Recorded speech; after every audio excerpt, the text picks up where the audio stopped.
včera na portě. A když jsme se vraceli cestou domů, tak jsme viděli dřevorubce, jak porážejí strom.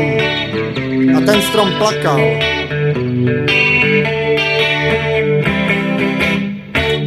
Proč medvěd pláče v dutině stromu, veverky v depresi v hloží sedí, květiny vadnou, i trem ztratil žracák, trenírky, sekiru, prezervativy, spacák, protože hů a hů sovy v mazutu houkaj.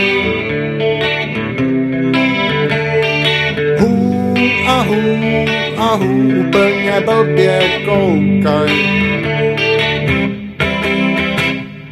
Hů a hů sovy v mazutu houkaj.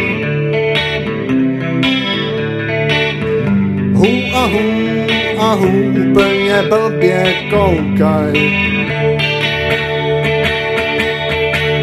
Hajný jde s kleslem lesní tišinou a cestou sbírá umrlé zmije.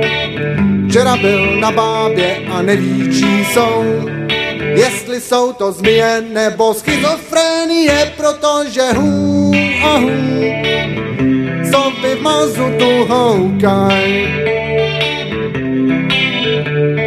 Hů a hů úplně blbě koukaj.